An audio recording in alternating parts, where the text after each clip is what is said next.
uma coisa que eu acho que é muito clara para todos, não importando a sua visão política, religiosa, etc., sua metafísica para o mundo, é que nós estamos num fim de uma era civilizacional. Isso não significa o fim do mundo. Isso significa, tal como, sei lá, você teve, como a gente tá falando, né, Idade Média, Idade Moderna, etc. A gente chegou num limite. Vai surgir alguma coisa nova que tá se desenhando aí, e num planeta agora, né, com 7 bilhões de pessoas, a coisa fica mais estranha, né? Você não tem mais um eixo, um centro gravitacional para todas essas mudanças. Você tem vários eixos concorrentes.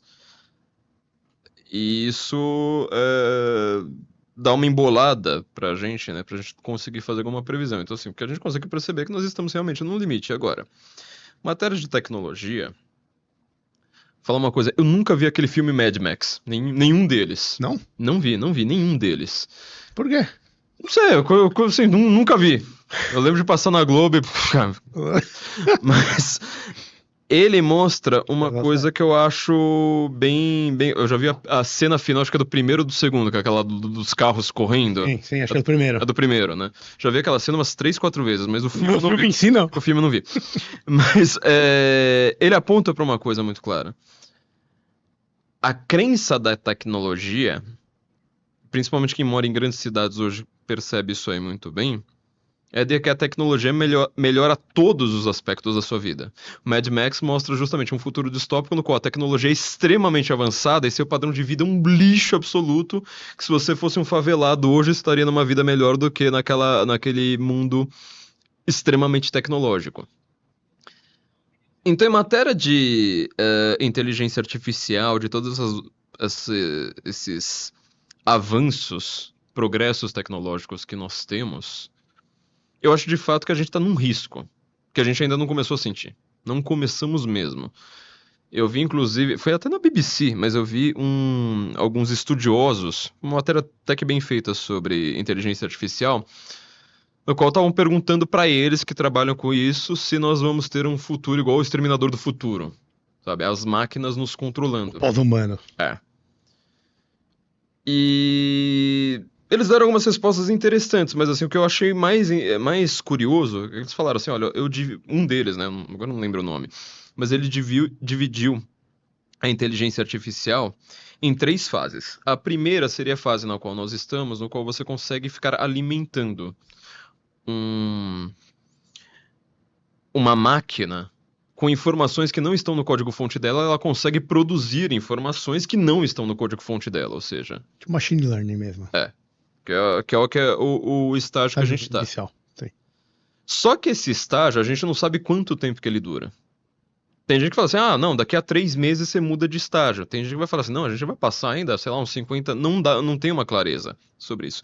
O segundo estágio é a hora que você consegue fazer um computador, um hipercomputador, sei lá, talvez o computador quântico do Google, não se sabe, para ele ter, de fato, uma hiperinteligência. E aí o terceiro estágio seria quando você consegue fazer vários computadores com essa hiperinteligência, que aí você consegue, por exemplo, pegar tantos dados daquilo que para nós hoje é quase uma impossibilidade. Por exemplo, bolsa de valores. Você não consegue... Não tem nenhum computador no mundo que consegue assim, pegar todos os dados daquele dia, calcular e falar assim, olha, eu acho que a bolsa de valores vai fazer uma curva desse jeito. Aí você vai lá, aposta exatamente naquelas ações e ganha do Elon Musk um dia. Nenhum computador até hoje consegue fazer. Talvez nesse estágio você consiga, um computador consiga fazer. E aí depois eu tenho um estágio que vão ser vários computadores fazendo isso. Só que aí o que me chamou a atenção foi que ele falou assim, olha, o maior problema é o seguinte, do primeiro estágio pro segundo, você tem um longo caminho.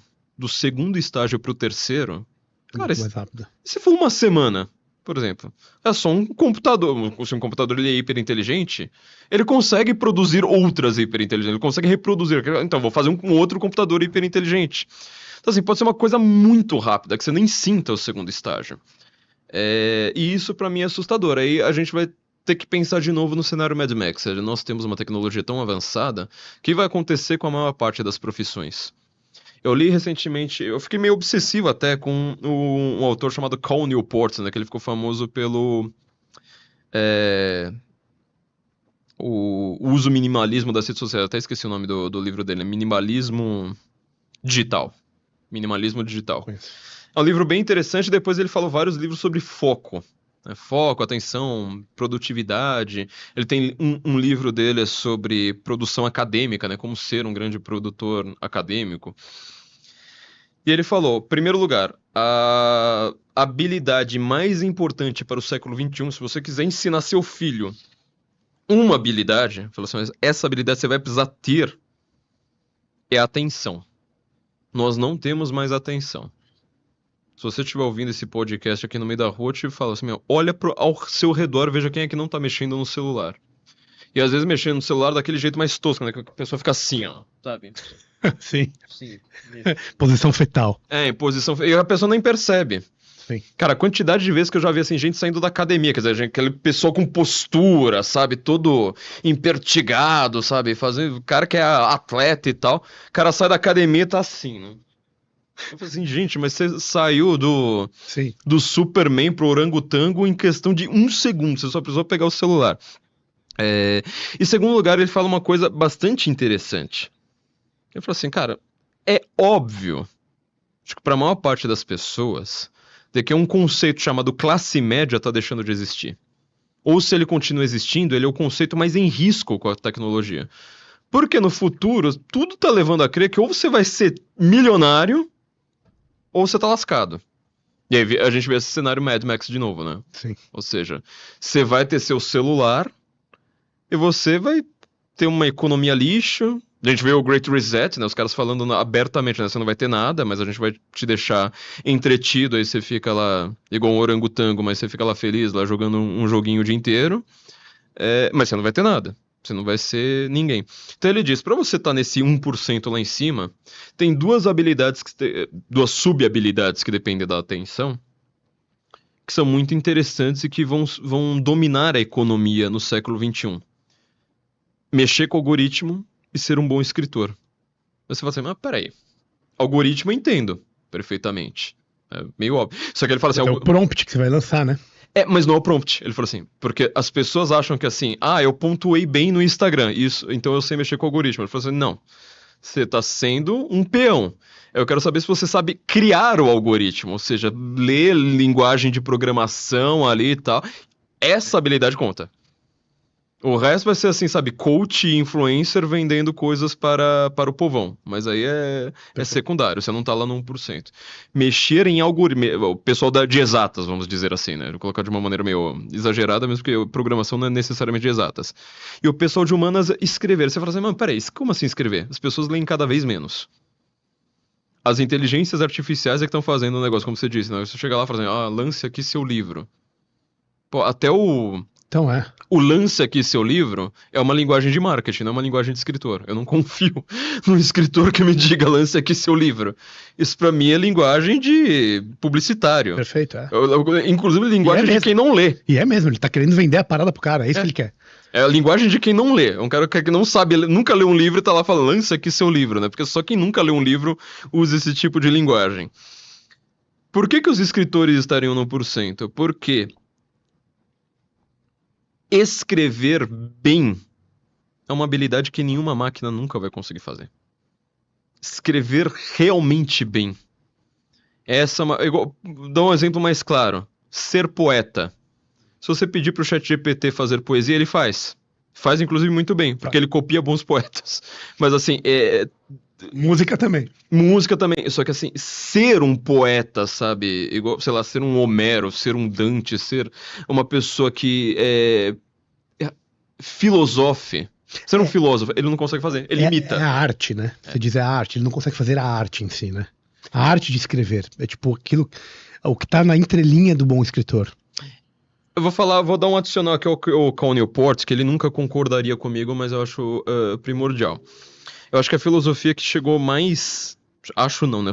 Sei que a filosofia que chegou nos níveis mais avançados de consciência, estudo sobre consciência, estudo sobre o nosso próprio pensamento, foi a filosofia medieval, que ela é completamente escanteada e ignorada pelos filósofos modernos, que acham que você não precisa de nada daquilo ali. Achei engraçado que alguns filósofos, até de esquerda, como o Terry Eagleton, né, filósofo marxista, ele fala assim, meu, se vocês fossem estudar os filósofos medievais, vocês não falariam tanta besteira, vocês não fazem ideia de como vocês não entendem nada. Tem um livro criticando o Richard Dawkins, falando, cara, você não entende nada do que você tá falando. Assim, de ponta a ponta, quando você fala de religião, você é um ignorante completo. Olha que é um marxista falando, né? Ele pega lá os filósofos medievais e fala assim, cara, você... mas assim, são estúpidos. O livro chama O Debate sobre Deus, eu adoro esse livro. O próprio São Tomás, né, cara? Ele fala assim, meu, você não estudou nada, você não sabe. E o que os filósofos medievais, eles pensaram, conseguiram exprimir numa linguagem, às vezes um pouco rebuscada também, ó, pelo menos técnica, uma linguagem bastante técnica, mas que explica muito bem essa questão da inteligência artificial. Nós, seres humanos, somos capazes de pensar em absolutos. Então, assim, eu consigo raciocinar, abstrair meu pensamento para entender e refletir o que é a justiça. Não estou falando uma coisa justa, Perfeito, ou várias perfeito, coisas perfeito, justas. Vou raciocinar, filosofar sobre o que é a justiça. Algo muito abstrato, exato. Isso é um absoluto. Uma máquina nunca consegue fazer isso. Porque você pega o melhor computador. Vamos voltar a esse cenário, né? Vamos ter vários computadores hiper inteligentes que eles vão dominar o mundo. Nenhum deles é capaz de começar a refletir sobre. Não é que assim, chegar lá. Porque o que computadores fazem é imitar resultados. Sim. Como eu falei, se você pedir pro ChatGPT escreva um poema barroco, ele vai pegar. Ó, no Google, em todas as bases de dados que ele tem, tudo quanto é poema barroco, ele imita muito bem. Mas ele não refletiu. Ele não chegou no absoluto. Falou assim, o que é a beleza? O que é a beleza? ChatGPT fica apaixonado. Ele não consegue. ChatGPT tenha alguma sensação, tenha alguma corporeidade. Olha que coisa. Sabe? Uma reflexão específica que exija que você tenha um corpo que vai morrer, por exemplo.